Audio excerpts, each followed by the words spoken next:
지난 시간에 우리는 데살로니가 전서 1장을 통해서 데살로니가 교회는 신약 성경에 기록된 초대 교회의 많은 교회들 중에서도 단연코 아주 독특한 이력을 갖고 있는 교회라 그랬습니다. 사도행전 17장의 기록을 보면 바울 사도는 이곳에서 겨우 세 안식일밖에 복음을 전하지 못했습니다. 세 안식일 동안이 아닙니다. 그러니까 21일 동안 말씀을 전한 것이 아니고 안식일 3번, 그러니까 겨우 3일에 걸쳐서 복음을 전했을 뿐입니다. 오늘 우리가 읽은 2장 2절을 보시면 너희가 아는 바와 같이 우리가 먼저 빌립보에서 고난과 능욕을 당했다.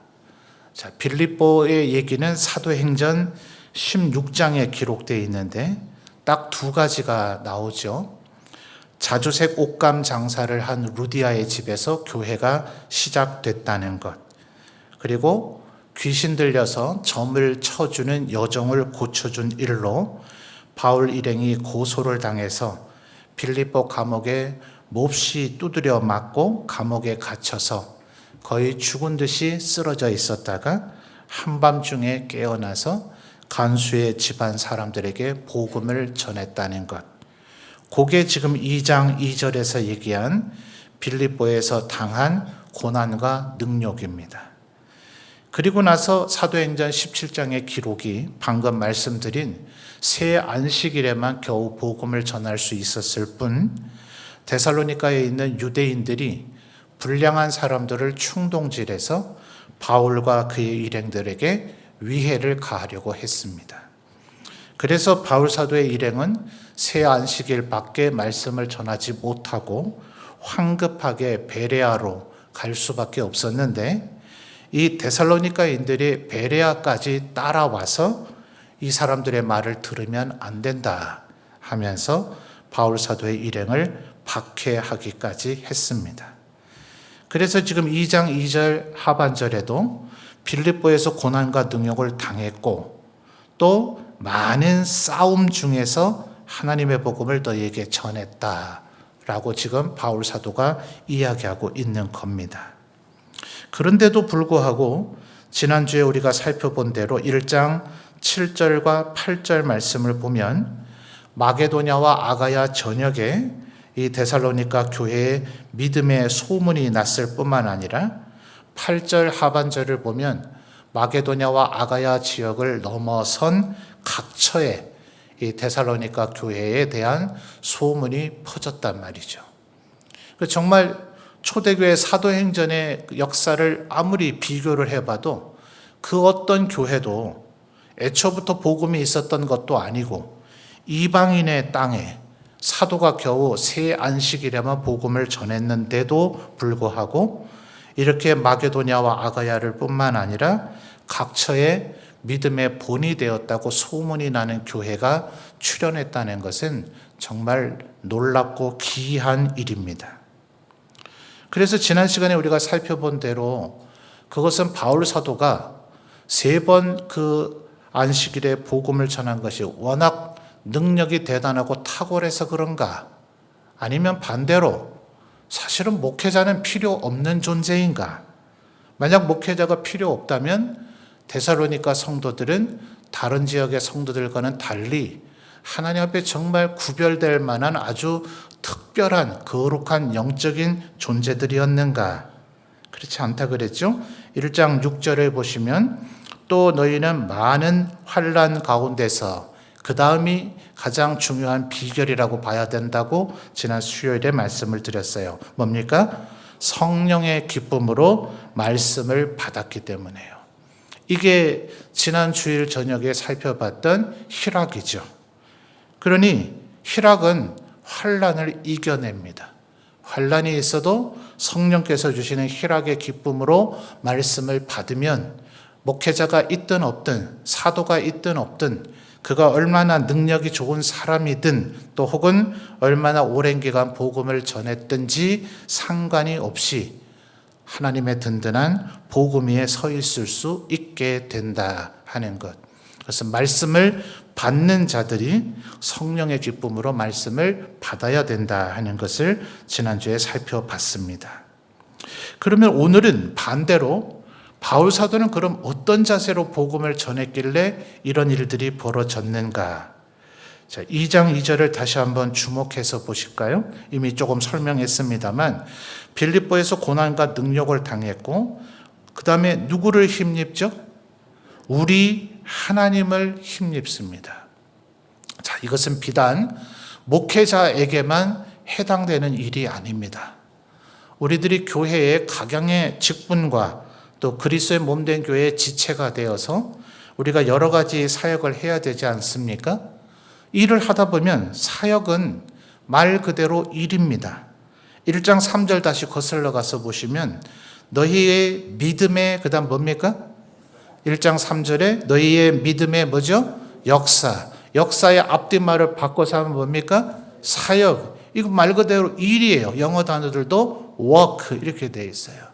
결국 우리가 아무리 영적이고 거룩하고 신령한 일을 한다 하더라도 하나님의 교회를 섬기는 일도 결국은 일입니다.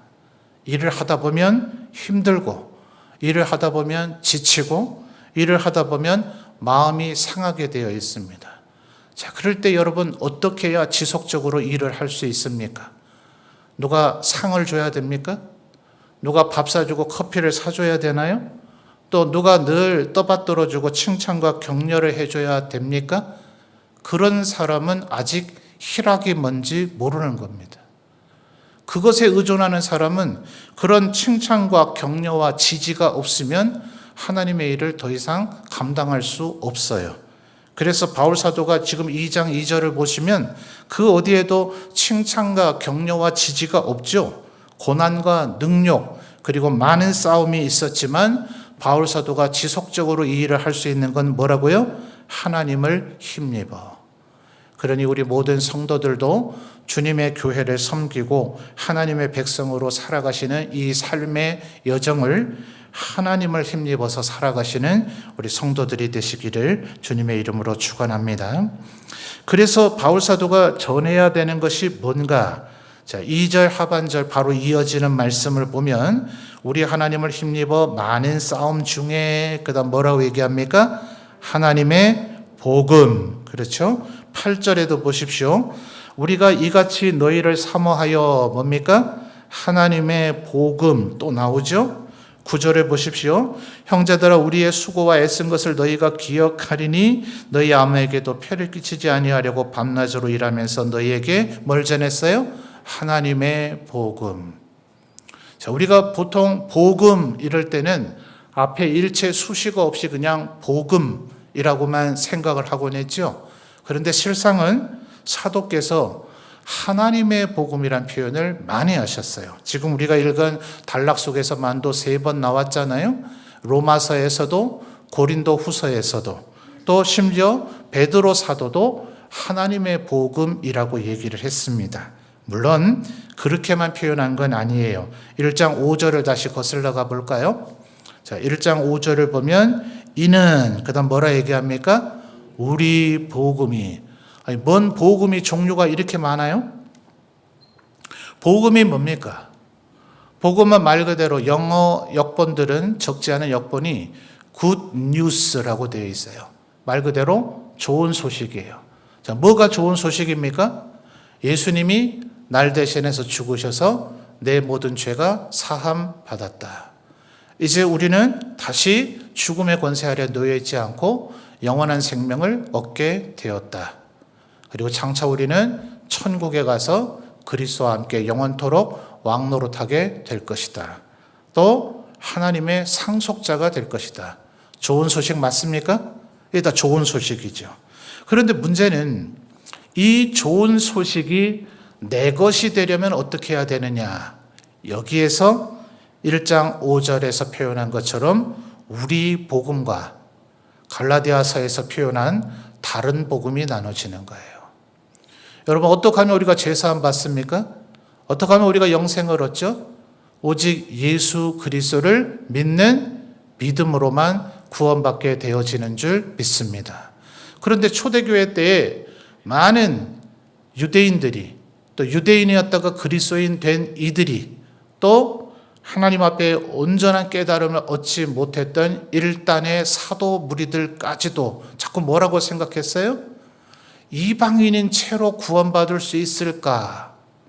옛날부터 전통적으로 유대인들에게 내려온 생각은 유대 사회의 이방인들을 전혀 안 받아들인 건 아니었습니다. 라합도 들어왔고 룻도 들어왔고 그렇죠? 또 가드 사람 이때 다윗의 호위 대장이었습니다. 구약 성경에도 의외로 보면 많은 이방인들이 결국 하나님의 백성으로 편입되었다 하는 것을 말해주고 있어요. 그러니 전통적으로 내려온 유대인의 생각은 뭔가 이방인이 구원을 받으려면 일단 유대인화 되어야 된다. 법적인 표현으로 한다면 귀화가 되어져야 돼요. 귀화하려면 뭐 해야 되느냐? 니들 할례 안 받았잖아. 할례 받아야지. 그리고 이제 율법 지켜야지. 할례 받고 율법을 지키는 가운데서 예수님을 영접하면 너희도 구원받을 수 있을 거야 라는 것이 대다수 유대 그리스도인들의 생각이었다 하는 거예요. 그래서 바울 사도는 그런 복음을 가르쳐서 다른 복음이라고 얘기했고 다른 복음을 전하는 자는 저주를 받을 거다 이렇게까지 극단적으로 얘기했습니다. 그래서 오직 예수 그리스도로 말미암는 의, 우리를 의롭다 하시는 칭의죠. 로마서 5장에서 바울 사도가 많이 상세하게 설명했던 바입니다. 그 의를 통해서 얻는 구원만, 그것이 우리 복음이에요. 바울 사도가 얘기한 복음이죠. 그런데 지금 2장 2절과 그리고 8절과 9절에서 바울 사도는 이걸 왜 자꾸 하나님의 복음이라고 얘기를 할까요? 이 복음의 기원, 출발이 바울 사도가 아니기 때문에 그래요. 우리 복음 이렇게 자꾸 얘기하고 다른 이들은 자꾸 엉뚱한 소리 하는데 거기서 바울이 오직 예수 그리스도를 믿어야만 복음을 얻는다 이러면 사람들이 자칫 잘못해서 바울 복음이라고 이해할 수 있겠죠. 그러면 얼마든지 바울 사도가 임의대로 바꿀 수 있죠. 인간인지라 바울 사도가 그 복음에 합당하게 살지 못하면 괜찮아, 인간이니까 이럴 수도 있지 뭐 이제부터는 요거는 못 지켜도 되는 걸로 할 거야 이렇게 임의로 바꿀 수 있잖아요. 그러면 됩니까 안 됩니까? 안 되죠. 그래서 바울 사도는 이건 내가 임의로 전하는 복음이 아니야. 나를 통해서 전해지긴 하지만 이 복음의 기원과 출발점은 누구라고요? 오직 하나님으로부터 나온 복음이다 라는 것을 강조하기 위해서 하나님의 복음이라는 표현을 많이 씁니다. 그러면 어떻게 됩니까? 말씀을 전하는 사도도 오늘날 목회자도 말씀 위에 그 누구도 있을 수 없고 말씀 아래 놓여야 되는 거죠. 자, 이것이 중세 종교개혁 이전의 사람들과 우리와의 차이입니다. AD 378년경에 성경 66권의 목록이 최종 확정됩니다. 누가 최종 확정하는 회의를 했을까요? 교회가 했습니다. 그러니 교회의 결정이 하나님의 말씀 위에 있다라고 생각한 무리들이 있었습니다. 그러나 신약 성경 27권은 전부 다 AD 100년 이전에 기록됐습니다. 그러면 101년부터 380여 년이 될 때까지 도대체 교회는 무엇에 의해서 움직여진 겁니까? 신약 성경을 기록한 모든 사도들은 AD 100년 이전에 다 죽었습니다. 누가 하나님의 말씀으로 교회를 이끌어갔죠? 그것이 성경이다라고 교회가 정하기 전에 성경 자체가 성경으로서 하나님의 백성들 교회를 이끌어가고 통치한 것입니다. 그러니 말씀 위에 교회가 있느냐 혹은 교회의 어떤 사람, 지도자, 목사 혹은 교황 이런 이들이 말씀 위에 있느냐 아니면 그들을 포함한 모두 다가 말씀 아래에 있느냐 이 원칙은 대단히 중요한 것입니다. 그래서 바울 사도는 지금 하나님의 복음이라는 걸 끊임없이 강조하고 있어요. 왜 그래요? 그래야 바울 사도도 4절 보십시오. 오직 4절 보고 계십니까? 하나님께 옳게 여기심을 입어 복음을 위탁받았다고요. 바울 사도가 내 마음대로 내가 복음 한번 전해볼까? 요 베드로, 야고보, 요한 복음 전하는 거 보니까 영 시원치가 않아. 어부 출신이어가지고 아주 무식해가지고 하나님 말씀 제대로 전하지도 못해.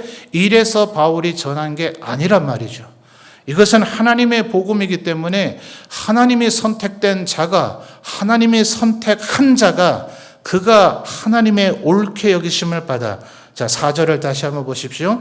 옳은 겁니까? 옳지 않은 겁니까? 바울 사도가 또 다른 표현을 했죠. 나를 충성되이 여기셔서. 충성되다는 겁니까? 아니라는 겁니까? 냉정하고 엄격한 기준으로 하면 충성되지 않은 겁니다. 냉정하고 엄격한 기준으로 하면 옳은 것이 아닌 겁니다. 다만 하나님께서 바울 사도를 사용하셔서 하나님의 복음을 전해야 되기 때문에 4절에 하나님께 옳게 여기심을 입었다는 거예요. 그렇다면 바울 사도의 삶과 행동은 형편없었는가? 아니란 말이에요. 우리 다른 인간들에 비해서는 탁월했죠. 대단했죠. 난지 8일 만에 할례를 받았고 바리새인 중에 바리새인이었고 히브리인 중에 히브리였고 율법의 열심에 있어서는 그 누구에게도 뒤지지 않는 자가 나였다라고 얘기하지만 하나님의 오르심에 비추어 보면 절대로 옳다고 말할 수 없다는 것을 깨달았던 것뿐이죠. 그러나 분명한 것은 하나님 앞에 그러한 자세를 가져야 하나님께서 그를 쓰신다 하는 겁니다. 그러니 4절의 이 태도를 뭐라고 얘기하는 것입니까? 이게 바로 겸손이죠. 그러니 바울 사도가 내가 잘나서 내가 하고 싶어서 내가 전하고 싶은 걸 전하는 것이 아니기 때문에 하나님이 옳게 여기셨고 하나님을 힘입었기 때문에 하나님의 복음을 전하고 있으므로 4절 하반절에 누구를 기쁘시게 해요? 오직 하나님을 기쁘시게 할 것뿐이다. 이것이 바울 사도가 데살로니가 교회에서 하나님의 말씀을 전할 수 있는 힘과 원동력이었고 우리도 이렇게 해야 되는 것입니다. 나를 드러내려고 하면 사람들이 나를 알아주지 않으면 하고 싶지 않습니다. 지칩니다. 내가 뭐 하려고 이 일을 하고 있나 이렇게 됩니다. 그러나 언제나 기억해야 되죠. 네가 이 일을 할 만한 자격은 있는 자였더냐. 나는 악행자요 포행자였으며 지금도 죄인 중에 괴순이라. 이게 바울 사도의 정직한 고백 아니었습니까? 하나님이 옳게 여겨주셔서 복음을 위탁했기 때문에 그러니 언제나 초점은 누구를 기쁘시게 해야 돼요? 4절을 다시 보시면 대조를 해주고 있죠. 사람을 기쁘게 하려 함이 아니라 우리의 마음을 감찰하시는 하나님을 기쁘시게 하려 함이라 하는 거예요. 우리 하나님의 교회 일꾼들이 놓치지 말아야 될 것이 바로 이 부분입니다. 우리는 하나님을 기쁘시게 한다라고 하면서 여전히 사람들의 인정을 구할 때가 많습니다. 사람들이 좋아하는 것 그것이 곧 하나님이 기뻐하시는 것이겠거니 라고 생각할 때가 많습니다.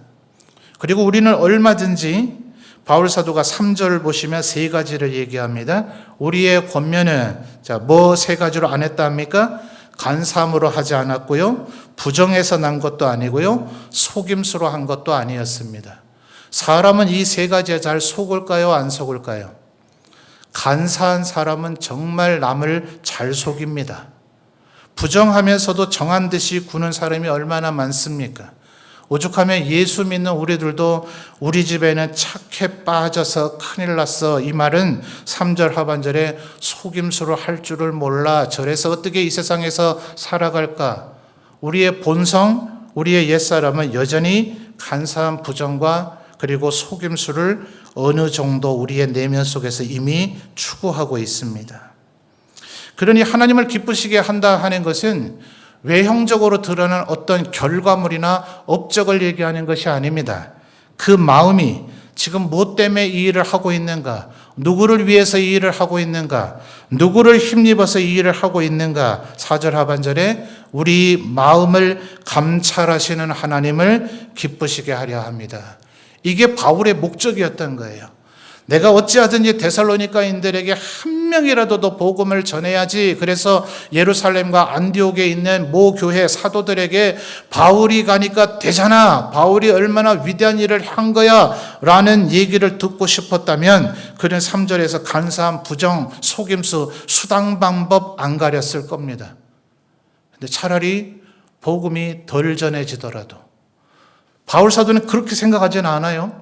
얼마나 그는 각양의 모습을 가지죠. 그래서 7절을 보시면 유모, 어머니처럼 행했다 그래요. 11절을 보면 아버지처럼 행했다고 합니다.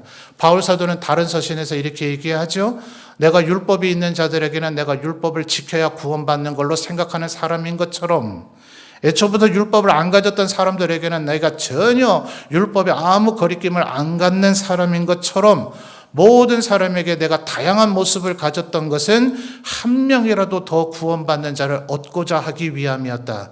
그는 정말 변화의 아주 귀재, 변화가 능수능란한 사람이었습니다. 그러니 절대로 복음으로 말미암아 구원 얻는 사람이 많아지는 것에 대한 열망이 없는 것이 아닙니다. 그런데 그것이 만약 4절에서 얘기하는 것처럼 우리의 마음을 감찰하시는 하나님 볼 때 옳은 방법이 아니라면, 3절에서 얘기한 것처럼 간사함이나 부정이나 속임수로 한 것이라면 절대로 그것은 하나님의 영광이 될 수 없고 하나님께서 그런 일에는 열매 맺도록 도와주시지 않습니다. 그러니 오직 갈라디아서에도 바울 사도가 이 얘기를 하죠. 내가 사람을 기쁘게 하랴 하나님을 기쁘시게 하랴. 내가 사람을 기쁘게 하고 있다면 나는 하나님의 종이 아니니라. 그러니 언제나 우리의 마음속에 이 사실을 마음에 새겨야 됩니다. 하나님이 나를 부르셨다. 내가 하고 있는 일은 하나님의 일이다. 내가 이 일을 하고 있는 목적은 하나님을 기쁘시게 하기 위함이다. 이러면 결과물에 그닥 연연하지 않습니다. 내 주위의 동료가 나와 함께 협력과 합력을 잘하고 있는가? 나를 도와주고 있는가? 나를 지지하고 칭찬하고 있는가? 이게 그렇게 중요하지 않습니다. 다른 사람도 열심히 하고 있는가? 이 또한 별로 중요하지 않습니다. 나를 부르신 이는 하나님이시기 때문에 그래요. 네가 저 사람처럼 열심히 일해야 내가 너를 사랑하리라 라고 주님은 얘기하신 적이 없어요. 그 어디에도 남과 비교할 이유가 없는 겁니다. 오직 구원은 하나님과 나와의 관계이기 때문에 하나님이 나를 부르셨고 하나님을 힘입어 이 일을 하는 것이고 이것은 하나님의 복음이고 하나님을 기쁘시게 이 일을 하는 것이기 때문에 이 일을 하면 되는 것이죠. 그래서 5절에서 6절에 걸쳐 또다시 세 가지를 얘기합니다. 너희도 알거니와 우리가 아무 때에도 아첨하는 말을 안 했고 탐심의 탈을 안 썼고 6절 하반절에 사람에게는 영광을 구하지 않은 것을 5절 하반절에 하나님이 증언하시느니라. 또 10절에서도 하반절에 또다시 너희가 증인이요 하나님도 그러하시도다 라고 하면서 바울 사도가 정말 그렇게 했는가에 대한 판단 또한 하나님에게 받고자 하는 것입니다. 그러니 우리 성도들도 이렇게 하나님의 일을 섬기셔야 됩니다. 자, 지금 2장 1절에서 12절까지 다른 각도로 봐도 또 많은 것들도 있긴 해요. 그러나 오늘 이 저녁에 제가 여러분에게 강조해 드리고자 하는 것은 우리는 하나님의 복음을 전한다. 하나님을 힘입어 전한다. 하나님이 옳게 여겨주셨기 때문에 이 일을 할 수 있었다. 그러니 우리는 하나님을 기쁘시게 해야 된다 하는 것입니다. 11절 아까 설명드렸듯이 바울 사도는 때로는 어머니처럼 굴기도 했지만 아버지처럼 굴기도 했어요. 11절에 아버지가 자기 자녀에게 하듯 세 가지 또 나오죠. 거기에 체크하고 표시도 하시면 좋을 것 같아요. 첫째 뭡니까? 권면, 둘째는요 위로, 셋째는 경계. 자, 세 가지가 엄밀히 따지면 각각 다른 말이기는 합니다. 그런데 지금 이 단락 속에서도 히브리인들의 문학이 독특하게 다 드러나죠. 3절에서 간사함, 부정, 속임수 3개 나왔습니다. 2절에서도 고난과 능력, 많은 싸움 3개 나왔습니다. 5절과 6절 이미 찾아드렸듯이 아첨하는 말, 탐심의 탈, 사람의 영광 3개 나왔습니다. 10절에서도 어떤 자세로 살았는가? 거룩하고 옳고 흠없이 살았다. 11절에서 권면하고 위로하고 경계했다.